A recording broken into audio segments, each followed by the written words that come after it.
estamos aquí para hablar sobre la evolución de los medios de comunicación y estamos con dos expertos en medios de comunicación. Contamos con la presencia de José Carreño, es licenciado en Derecho por la Facultad de Derecho de la UNAM, tiene una maestría en Ley Pública Internacional por la Real Universidad de Leiden y tiene estudios de doctorado en Comunicación Pública por la Universidad de Navarra en España. Fue director del Departamento de Comunicación, coordinador del área de periodismo y director de la División de Estudios Profesionales de la Universidad Iberoamericana. Es autor de libros como Para entender los medios de comunicación y coautor de La opinión pública en la transformación del Estado mexicano. Ha sido subdirector de los periódicos La Jornada y El Universal y director de El Nacional. Actualmente es el director del Fondo de Cultura Económica y escribe para El Universal y además conduce Agenda Pública en Foro TV. Muchas gracias por estar aquí. Gracias. También contamos con la presencia de Humberto Musacchio. Ejerce el periodismo desde 1969, fue jefe de las secciones culturales de El Universal y 1+1 y jefe de redacción de este último diario. Subdirector de La Jornada, director de Comala, suplemento cultural de El Financiero y director de las revistas Kiosco y Mira. Es autor de libros de crónicas, Ciudad Quebrada, Hojas de Tiempo y Urbe Fugitiva. También es autor de diccionarios enciclopédicas de los estados de México, Nayarit, Guanajuato y el Distrito Federal, de Quién es quién en la política mexicana y de Una historia gráfica del periodismo mexicano. Es coautor de México 2006, Manual de Lectores y Electores, y actualmente escribe en el diario Excelsior y conduce en Radio Red el programa La República de las Letras. Muchas gracias por estar aquí. ¿Empiezo? Pues lo que nos atañe es hablar de la evolución de los medios de comunicación desde el 68 y hasta la fecha. Sabemos que el 68 fue una fecha que, digamos, fue un impulsor de muchos cambios en el área política, las reformas electorales, la reducción de la edad para votar, la reducción de la edad para ser diputados y senadores, pero en los medios de comunicación, así como en muchos otros campos, ¿cuáles fueron esas transformaciones y cuál fue el papel de los medios de comunicación aparte en el mismo año, en 1968? Bueno, si me permites, yo voy a hacer referencia a lo que era la prensa del 68 y creo que Pepe tiene material de sobra para criticar este texto y para contradecirme. Empiezo por señalar que no hay libertades absolutas y que la libertad de prensa siempre está condicionada, entre otros factores, por el tiempo y lugar en que se ejerce, por las ideas y los prejuicios dominantes, por los conflictos sociales y los intereses económicos y políticos. En ese marco, me atrevo a decir que hoy gozamos, no sin problemas, de una amplia libertad de expresión, pues lo que unos callan o deforman por interés o convicción, otros lo dicen verazmente y con todas sus letras. Ya no existen los tres temas tabú a los que se refería don José Pagés Yergo, temas que eran el presidente de la República, el Ejército y la Virgencita de Guadalupe. Hoy podemos abordar crítica y responsablemente esos asuntos y cualesquiera otros de interés público. Pero no ha sido fácil ni rectilíneo el trayecto que hemos recorrido en las recientes 5 décadas. Para evaluar lo avanzado, cabe recordar lo que era nuestro oficio en los años 60.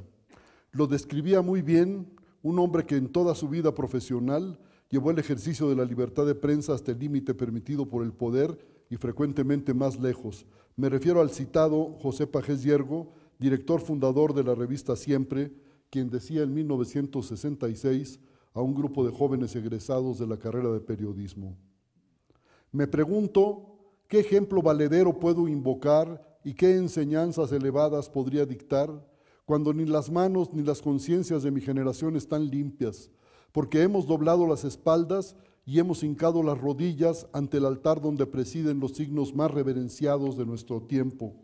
Allí donde el poder y el dinero se levantaron en símbolo para ocupar el lugar de Jesucristo, porque hemos claudicado de la dignidad en beneficio de satisfacciones primitivas y porque nos hemos hecho insensibles al dolor del pueblo, en cuyo nombre pretendemos ejercitar un derecho del que no somos dignos del todo.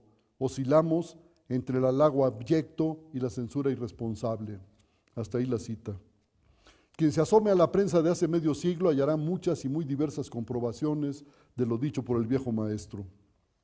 Al salir de Televisa, Jacobo Zabludovsky, quien hace 50 años conducía un noticiero que invariablemente presentaba a los estudiantes como delincuentes, declaró a La Jornada que entonces no se podía informar de todo porque la presidencia de la República llegaban la petición, la orden para influir en determinadas informaciones. Para ilustrar los extremos a los que llegaba la injerencia oficial, Zabludovsky narró que el presidente Gustavo Díaz Ordaz le reclamó telefónicamente que el 3 de octubre de 68 apareciera ante las cámaras de luto. Era un caso de evidente paranoia, pues Zabludovsky siempre salía a cuadro con corbata negra. En pleno movimiento, La Cultura en México, el suplemento cultural de siempre que dirigía Fernando Benítez, desentonó del lamentable coro periodístico de aquellos días. En esas páginas, Carlos Monsiváis escribió de las excrescencias de la prensa de 68. Lo cito: pocas veces se había visto en México una utilización tan multánime y unánime de la calumnia, la invención, la deformación imperial de los hechos. Los estudiantes eran los villanos, los malditos de esa serie de episodios. Su acción era perversa, antinacional, nefanda y pecaminosa.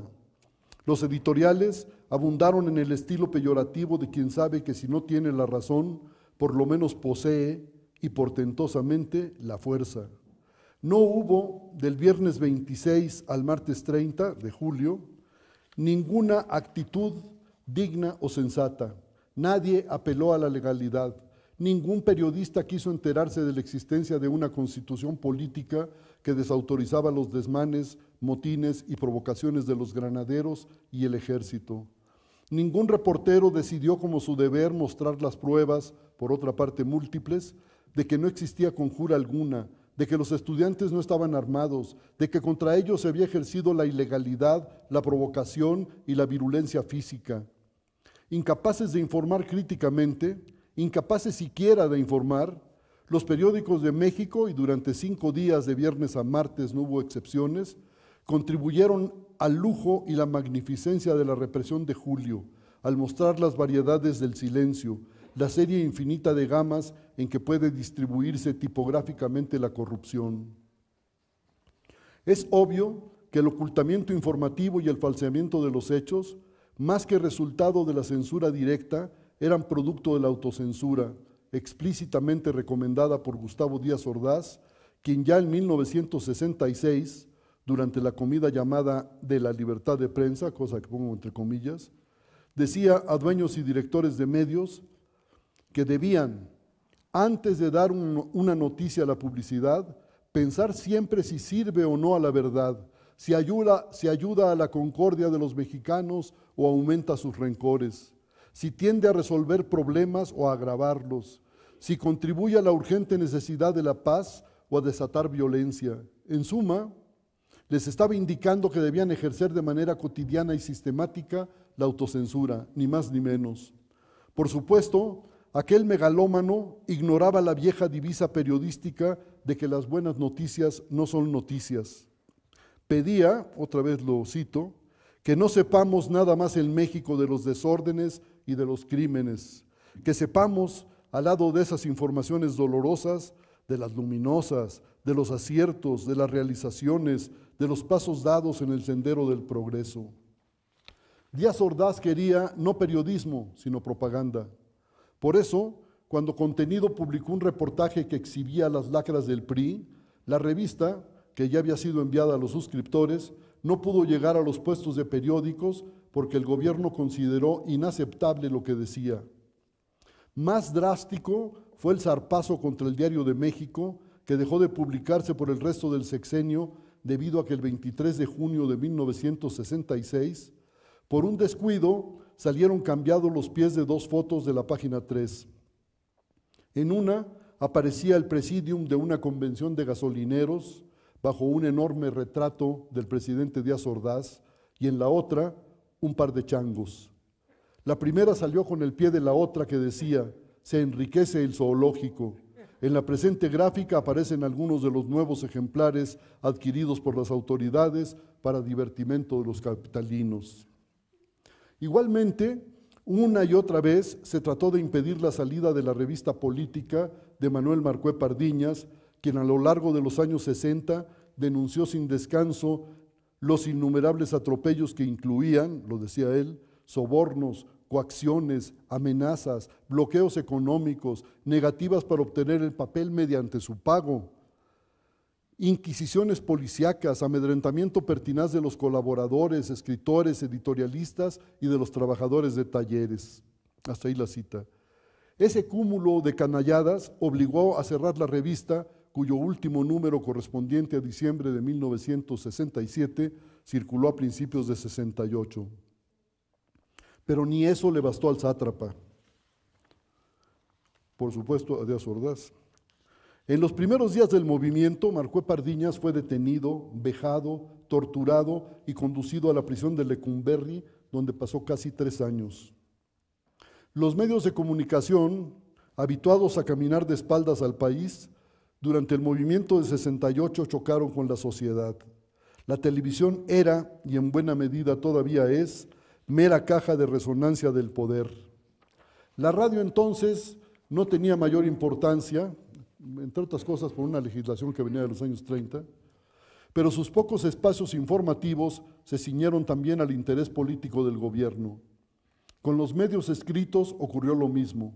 No casualmente, cada vez que las manifestaciones pasaban frente a la sede de Excelsior o del Universal, el coro de la muchedumbre repetía insistente: prensa vendida, prensa vendida. Tal mala fama tenía el gremio periodístico que una de las marchas que en lugar de ir al Zócalo por Madero tomó 5 de mayo, al pasar por la esquina de Filomeno Mata, donde está el Club de Periodistas, recibió aplausos desde un balcón que ocupaban miembros de la Asociación Mexicana de Periodistas.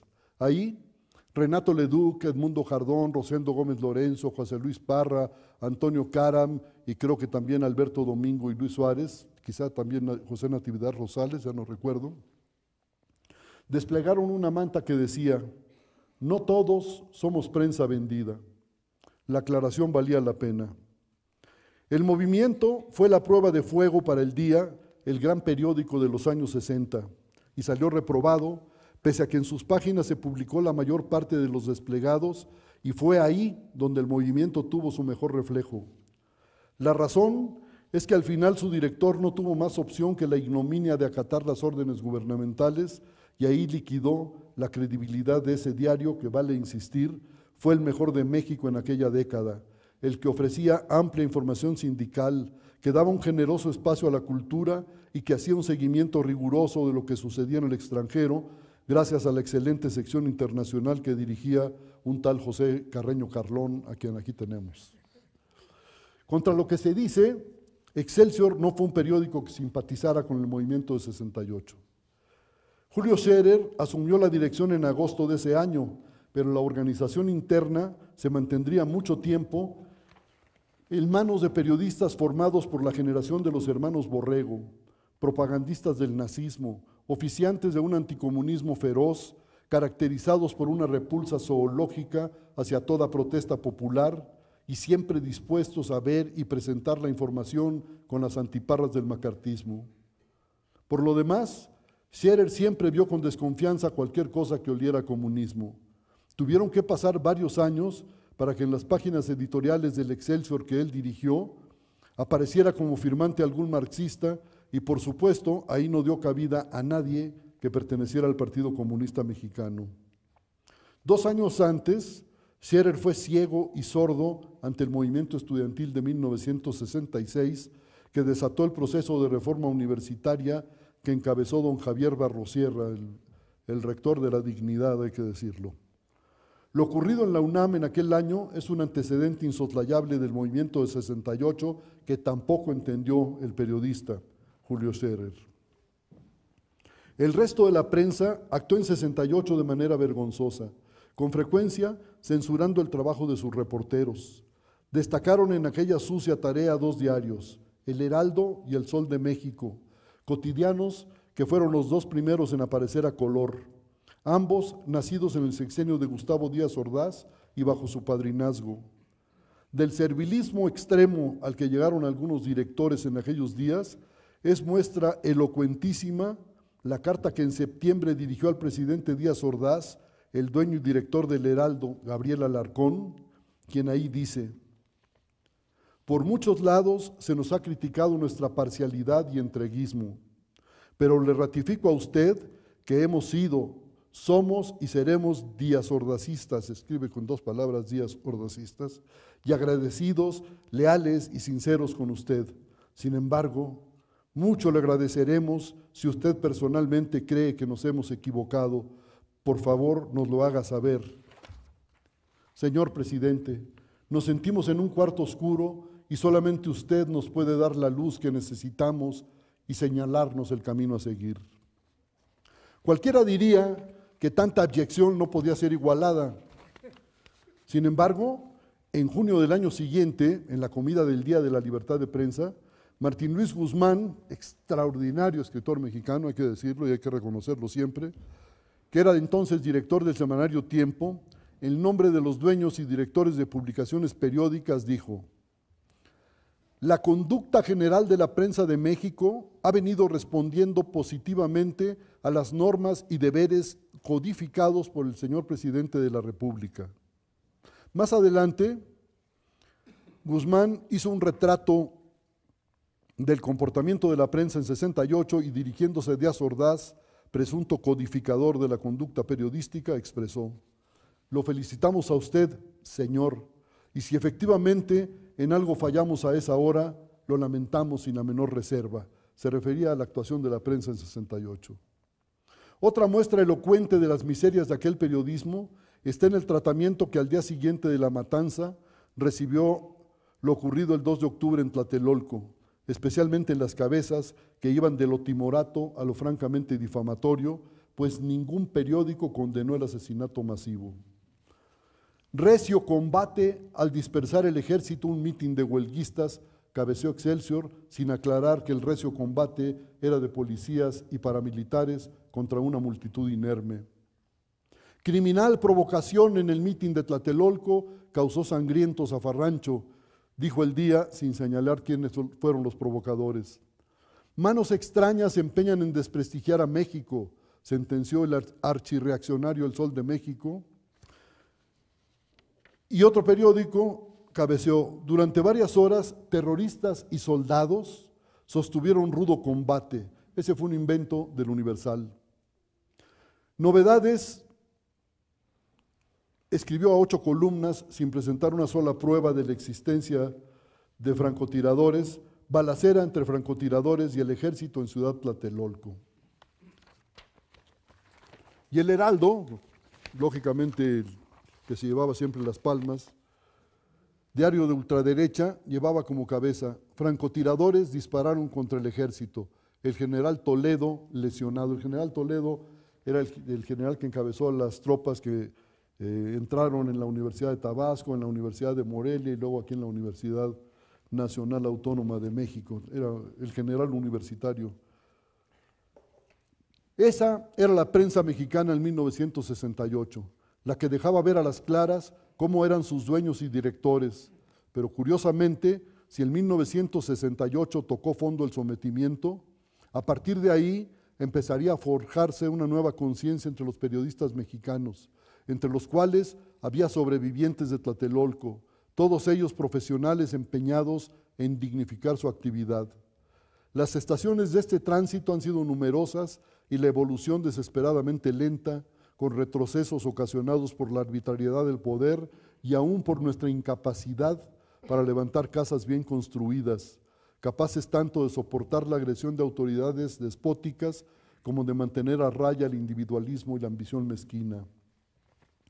Pese a todo, avanzamos, pero es lamentable que el grueso de los periodistas, sin órganos colegiados, sin la cohesión que da un sindicalismo fuerte, hayamos retrocedido en otro aspecto, el de la propiedad de los medios en que trabajamos. Desaparecieron las cooperativas que editaban la prensa, Excelsior y El Día.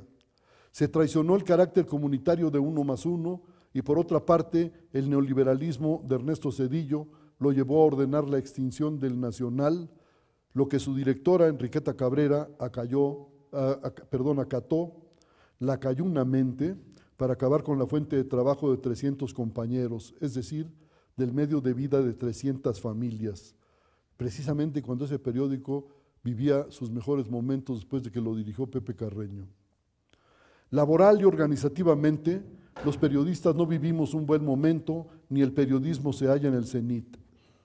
Los procesos computarizados han generado desempleo, la desaparición de numerosas categorías de trabajo y una sensible baja en la calidad y el acabado de los periódicos. Ya voy a acabar. Vivimos los periodistas atenazados por numerosos problemas laborales, jurídicos y técnicos. Sin embargo, hoy tenemos una libertad de expresión impensable hasta hace muy pocos años. El hecho de que muchos medios prefieran no emplear esa libertad para beneficio de lectores y auditorios no la hace menos importante, aunque está pendiente una legislación que contribuya a democratizar la comunicación de masas en beneficio de la sociedad. Y agrego que hace falta también que se adopten las medidas necesarias para que los periodistas dejemos de ser el blanco fácil de toda clase de delincuentes e incluso de policías. Mientras eso ocurre, habrá que defender y ampliar los espacios conquistados porque no hay libertades irreversibles. Cada día hay que defender lo ganado. En eso estamos. Gracias.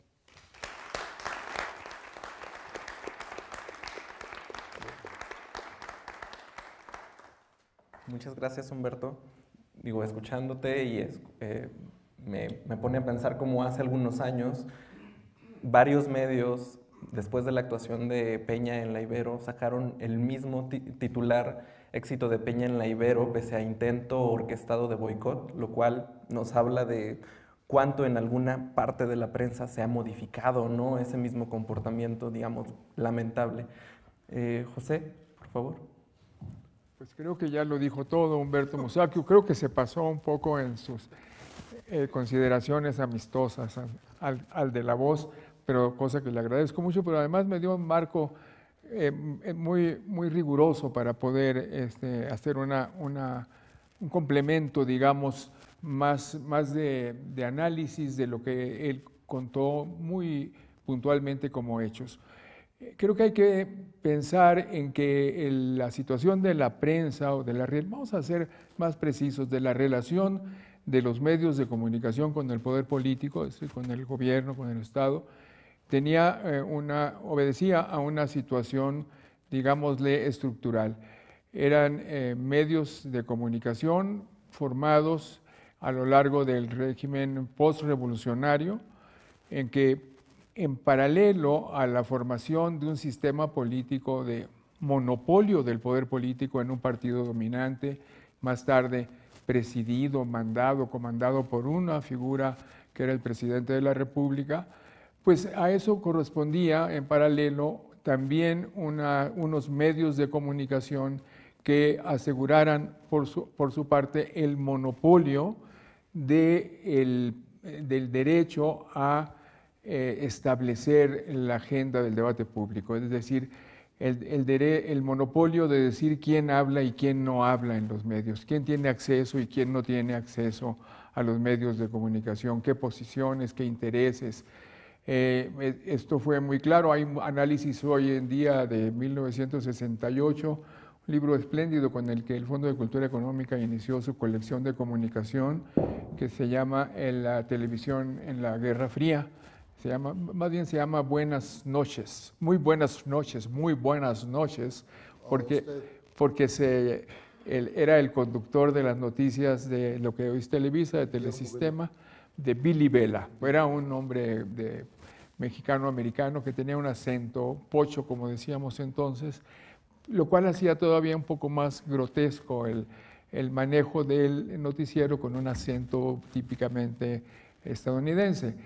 Pero la verdad es que quizás de muy buenos datos que obtuvo la autora de origen filipino, de apellido Bustamante, de la Universidad de Arizona, porque le dieron acceso a los archivos de Televisa abajo del Estadio Azteca, Pues quizás lo más relevante es eso, no aparece, se cubre bien, están todos los guiones de los noticieros de Televisa de la época, y específicamente los del 68. El jefe de información de Billy Vela era Jorge Saldaña, nada menos, y había un cierto rigor en el manejo, pero lo único que nunca apareció en los noticieros de la televisión mexicana fue una voz de un estudiante que dijera por qué era el movimiento que había, es decir, había en efecto tomas de las manifestaciones, tomas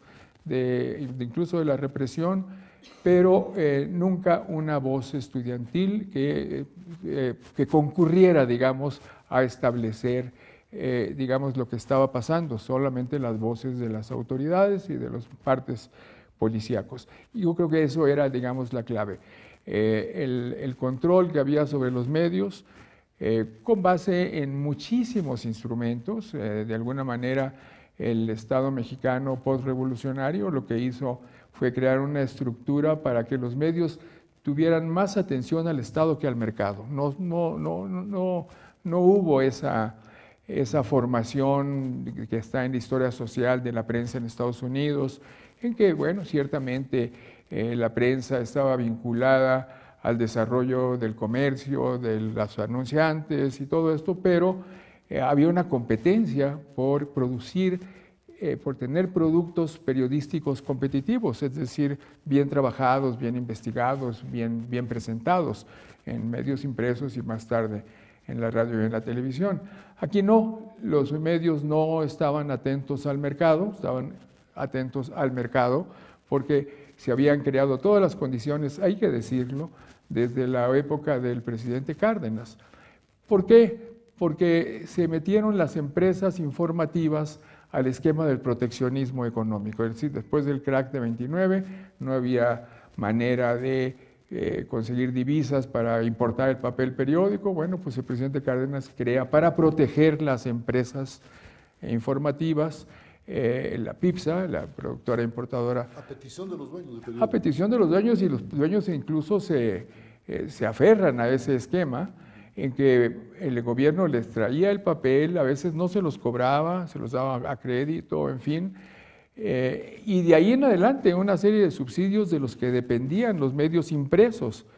Más tarde se crea, a lo que se refirió muy de pasada Humberto, el esquema de control de los medios electrónicos a través de un sistema de concesiones en que el presidente, sí, el Ejecutivo tenía el gran poder para otorgar concesiones y para revocarlas si se portaban mal los medios. Entonces, era una serie de subsidios de energía eléctrica, cuando el teléfono pasó a manos del Estado, subsidios telefónicos, en fin, era una dependencia estructural. ¿Qué es lo que pasa, para tu pregunta, ya en la cobertura de hechos actuales, como el que dices de la Universidad Iberoamericana? Algo que estudió muy bien William Orme, ¿te acuerdas de este Culture of Collusion? Es decir, en los años 90, de hecho, con el presidente Salinas y Zedillo, de hecho desaparecen el sustento material de la dependencia de los medios al gobierno. Pues desaparece la PIPSA, entre otras cosas. Se transparentan los subsidios y lo primero que se corta son los subsidios a la prensa, salvo los de la publicidad oficial que siguen ahí un poco en la caja negra. Pero lo que queda, decía hacia 95 William Orme, terminó el sustento material de la colusión, pero permanece en México la cultura de la colusión. Las empresas informativas y muchos de sus operadores están, digamos, inmersos en esa cultura que todavía es lo que más tarda, pues, en irse despejando. Ahora bien, en el mero 68, el último libro, el más reciente que acaba de salir, de Gilberto Guevara Niebla, que fue un líder importante del 68, en 1968, explicado a los jóvenes, muy recomendable porque usa un esquema conversacional con su salón de clases, escucha las preguntas de las nuevas generaciones que no vivieron eso y trata de ir explicando de una manera muy, muy didáctica. Pero de esta lectura hemos leído pues, muchísimas cosas en estos 50 años. Quizás el testimonio novelado inicial, que para mí sigue siendo muy importante, es el de Luis González de Alba, Los días y los años, hasta que digamos es un buen ciclo de lecturas. Pero lo importante de esta lectura actual es que al ir reconstruyendo paso a paso lo que parece estar atrás de la estrategia del gobierno, aparte de que en un momento dado pudo haberse incluso rebasado lo que hayan pensado como estrategia, o sea, haya desbordado, parece ser que sí había una estrategia de descabezamiento de toda inconformidad, es decir, lo que iba con la estructura de un sistema político excluyente de otras voces en el campo de los medios de comunicación, iba también, no, parecía ser impensable la posibilidad de escuchar y dialogar con la disidencia. De hecho, queda ahí bastante claro que una parte del Consejo Nacional de Huelga, la parte, digamos, que él llama más democrática, nunca perdió la esperanza del diálogo hasta septiembre, hasta ya muy cerca del 2 de octubre. Se crearon ahí, había noticias de que el gobierno había nombrado a unos mediadores, Jorge de la Vega, Andrés Caso, en fin.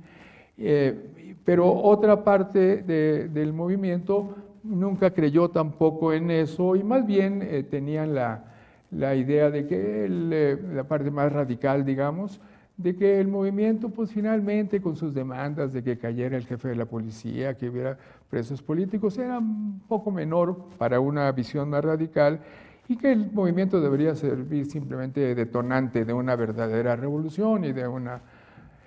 sin embargo, fuera de estas divisiones, lo que sí parece ser que por el lado del gobierno sí hubiera una estrategia, una inteligencia más orientada al descabezamiento desde el 26 de julio, en que probablemente estabas tú ahí en el hemiciclo Juárez. Yo llegué tarde, nomás encontré los zapatos ahí de los chavos que salieron corriendo, fue horrible. Bueno, la verdad es que a partir de ahí, la estrategia del gobierno, o por lo menos como la leían en las redacciones, los medios de comunicación, era esa, es decir, desautorizar, descalificar desde el primer momento las manifestaciones estudiantiles, con una lista de descalificaciones, de insultos a veces al movimiento estudiantil, muy explícito. Ahora en el repositorio que está organizando en Tlatelolco, esta magnífica organización que dirige Ricardo Rafael para el cincuentenario del 68, el otro día que fui a grabar un testimonio, me topé con una evidencia bastante elocuente, es decir, una lista que hizo circular la Secretaría de Gobernación de la época diciéndoles cómo tratar el movimiento estudiantil, cómo llamarles, una serie de adjetivos de cómo llamarle a los estudiantes, terroristas, antipatriotas, enemigos de la nación, en fin, una cosa muy burda, pero que a mí me recuerda el esquema. Alguna vez me tocó trabajar con periodistas españoles en una comparación con los regímenes de relación de medios y poder político en la España franquista y en el México postrevolucionario. Bueno, el régimen franquista tenía dos leyes, una de censura previa, diciendo en la ley que podría publicar y previendo que hubiera un censor en la redacción diciendo que sí, que no. Y otra ley interesantísima que era las consignas de cómo comunicar lo que sí se podía comunicar, lo que sí estaba autorizado. Bueno, pues esta lista que nos daba, que circulaba la Secretaría de Gobernación, equivalía a esa ley de consignas para la prensa que tenía el franquismo. Y la verdad es que ya viéndonos a los pasos excepcionales que hubo algunos en las redacciones de esa época, bueno, la verdad es que no tenían relevancia para el acceso a los medios, es decir, finalmente no aparecían en los medios. Yo le contaba a Humberto de un hecho del que yo fui testigo, pero que no apareció nunca en un periódico hasta que yo lo publiqué 50 años después en el Universal. La noche del bazucazo,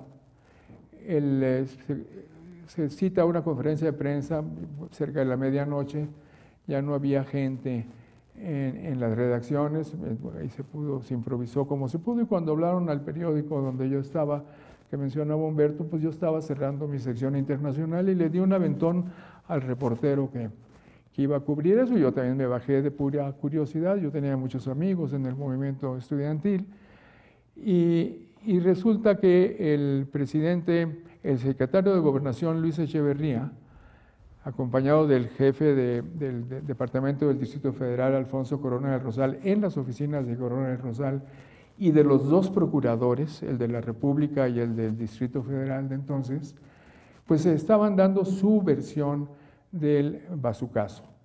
Y el secretario de Gobernación pues daba realmente la estrategia informativa, es decir, puede ser tan paródico como algunas de los episodios que contó Humberto Musacchio.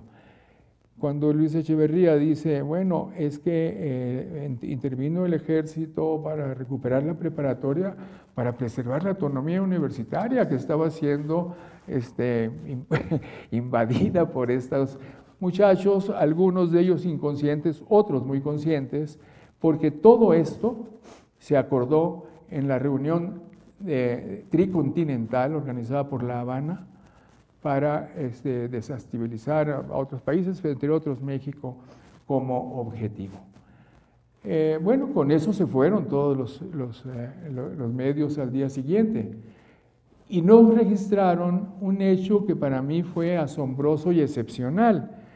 Entre los que fueron a cubrir la conferencia de prensa estaba Edmundo Jardón y ahora me acuerdo del que dirigía La Voz de México, Caram, un señor Caram, Toño Caram, ¿no? Ponce no estaba Caram. Y dos cuadros del Partido Comunista muy conscientes, especialmente Jardón, viejo amigo mío, bueno, ahora viejo, pues ya murió, pero en aquel tiempo éramos muy jóvenes todos. Y Jardón, que había sido contemporáneo de Luis Echeverría en la preparatoria de San Ildefonso, y pues hizo una cosa insólita para el medio aquel, atrevida y valerosa. De plano se dirigió a su viejo compañero de aula en la prepa y le dijo, oye Luis, qué vergüenza me das, qué pena me da que estés hablando de esa manera. Tú y yo fuimos estudiantes luchadores contra el fascismo cuando en los años 40 creíamos en la democracia, defendíamos por supuesto la autonomía universitaria y que ahora vengas con esta versión inventada, macartista, anticomunista, asfixiante de una lucha democrática que tratan de dar los estudiantes. Bueno, para mí yo tenía 20 y poquitos años y entonces fue una experiencia que me marcó muchísimo. Después tuve una amistad muy cercana, fuimos diputados juntos, Edmundo Jardón y yo, y recordábamos eso y otros episodios, pero ni una letra de eso, tampoco ni una letra en ninguna parte de esa reunión de los colaboradores de la revista Siempre, que dijeron nosotros no somos prensa vendida, tampoco pasó en ninguna parte, está en el archivo de los hermanos Mayo, pero solamente hay que ir a verlo a Pachuca, porque nunca se publicó.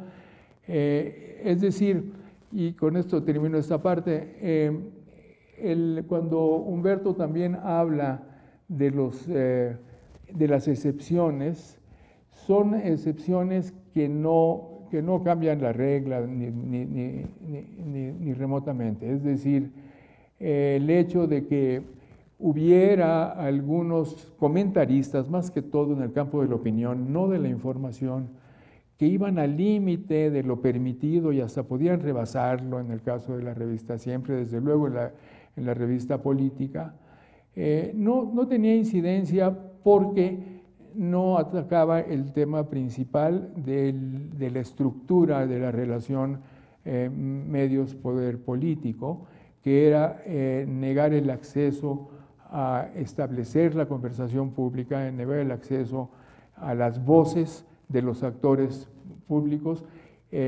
ya que había un monopolio de las voces que podían concurrir a establecer la agenda a través de los medios. Y esto pues también se presta, ahora lo podríamos ver como una gran caricatura. Prácticamente no había día en que la nota principal no fuera una declaración del presidente de la República. Y incluso se prestaba a caricaturas.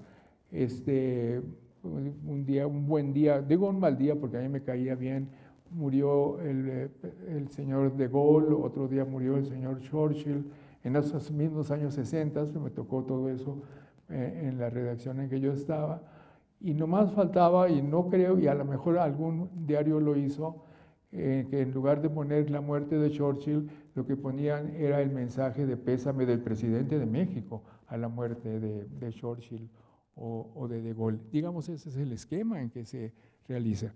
La segunda parte de tu pregunta, efectivamente, yo creo que se fueron, como decía al principio, se fueron despejando las bases materiales de esta relación de colusión entre medios, pero una colusión estructural, no tanto no un tema, digamos, de moral personal, era una estructura.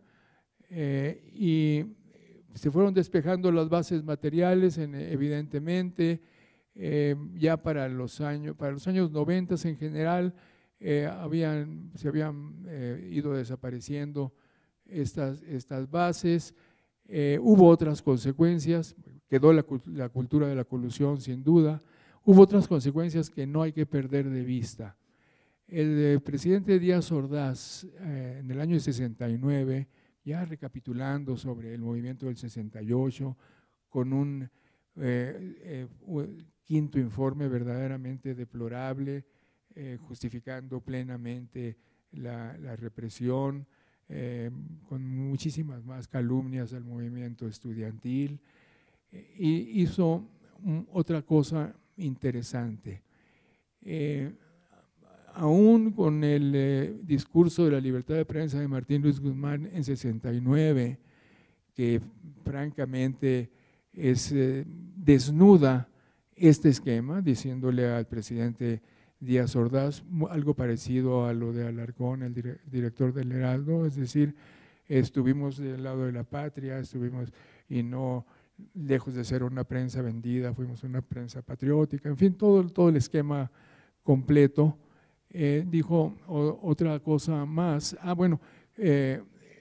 dijo algo parecido a lo de Alarcón, dijo, bueno, y si alguna vez nos equivocamos o nos excedimos o lo hicimos mal o le hicimos el juego a estos tales por cuales, pues vamos a corregirlo, en fin, ¿no?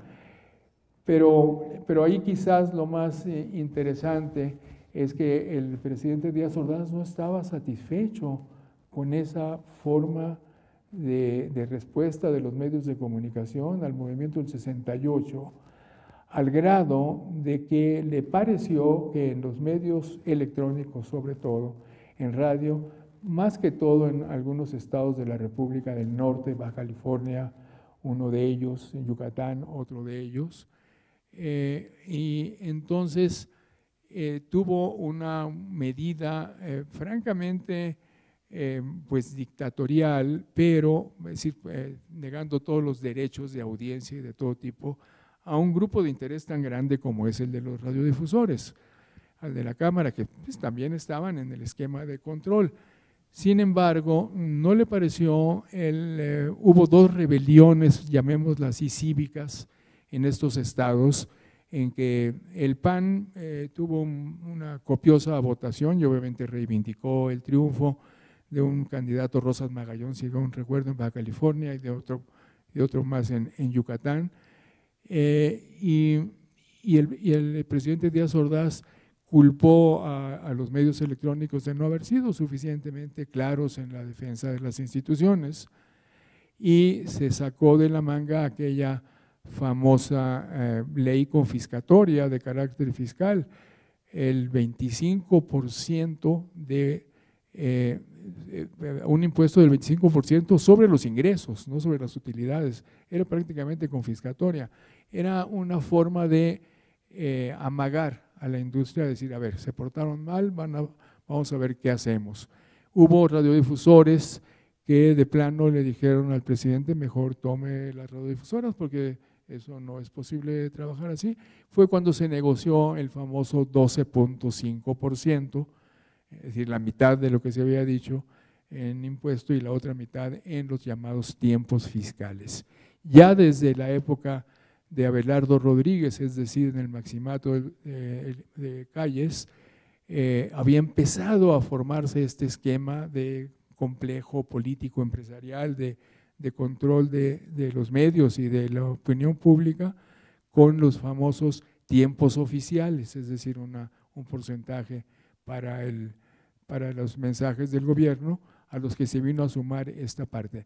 Esta parte del 12.5% tuvo una evolución interesante hasta llegar ahora a una solución bastante aceptable de que ese porcentaje vaya a las campañas políticas en lugar de que los partidos tengan que comprarlo. Es decir, terminó en esa buen paso de sacar del mercado la propaganda política en el radio y televisión, pero ese fue el origen, es decir, otra de las consecuencias post-68 en la relación de medios y poder político.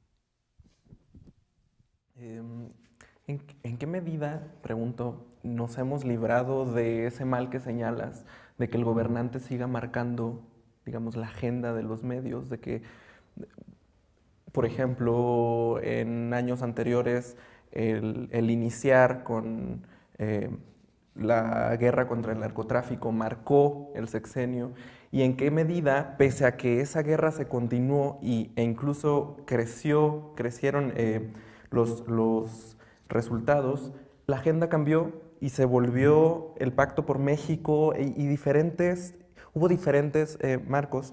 ¿Y en qué medida también en los estados hay todavía mucho de esa problemática de que el gobernante siga marcando la agenda y se vuelve como se vuelven como titulares y pasa a otro tema y al día siguiente otro tema? Y el periodismo de investigación, ¿en qué estado está? ¿Se permite? Y si se llega más allá, ¿qué posibilidades tiene de crecer cuando hay amenazas, falta de recursos, etcétera, etcétera? Bueno, el periodismo de investigación es muy caro. En México no se practica, yo creo, fundamentalmente por eso. Por ejemplo, en un periódico europeo de Estados Unidos, de Japón, comisiona a 5 reporteros y 2 fotógrafos para seguir un caso durante semanas. Eso aquí en México sería impensable. Lo hizo Excelsior en sus mejores años, con Julio Scherer en los años 70, pero por excepción se llega a hacer en México, pero nada más. Y la otra cosa, yo creo que ya aquello de que el presidente decía qué nota iba a ir en primera, eso se acabó. Y quiero agregar a lo que decía Pepe, que en 1942 hubo en México un congreso que se llamó Nacional y Panamericano de Prensa. Vinieron representantes de las grandes cadenas y los grandes medios informativos de Estados Unidos y de varios países latinoamericanos, no de todos, no vinieron de Argentina y de algún otro país. Argentina simpatizaba con el régimen, con los países fascistas, los países del eje. Y ahí se acordó que los periódicos ya no recibieran publicidad de las empresas alemanas y hubo la promesa del gobierno de Estados Unidos de compensar sobradamente esa publicidad, pero además había dos agencias informativas alemanas, también se les pidió que ya no publicaran los cables de esa agencia, sino solo los de las agencias occidentales. Bueno, y eso introdujo un cambio de calidad drástico. Y a partir de ahí empieza la cabeza y el cintillo de la primera plana. El cintillo es lo que va arriba del cabezal, del nombre del periódico. Empezaron a repartírselo el presidente de México con el de Estados Unidos. Un día podía aparecer el presidente de Estados Unidos con la nota principal y el presidente mexicano en el cintillo, al día siguiente al revés, pero durante por lo menos 2 décadas esa fue la norma y yo creo que todavía está bien entrado en los años 60. ¿Me permites nada más completar? Eso se formalizó después de la Segunda Guerra, ya en la Guerra Fría, con el sistema interamericano y su brazo en la relación de los medios con los medios de comunicación, que fue el sistema, la Sociedad Interamericana de Prensa, la SIP, que incluía incluso subsidios de Estados Unidos a medios latinoamericanos, subsidios en forma a veces de insumos, a veces de dinero, apoyos para que se formaran los periodistas en Estados Unidos con becas y obviamente todo en el esquema de la Guerra Fría, ¿no? Es que es muy interesante el punto. El director de Excelsior, entonces Rodrigo de Llano, se pasaba 6 meses de cada año en Nueva York. El director de un diario, en aquellos tiempos que no había internet, en Nueva York. ¿Por qué en Nueva York? Pues porque ahí estaban los negocios. Porque don Rodrigo ya estaba en Nueva York antes. Se lo trajo al Dunsin.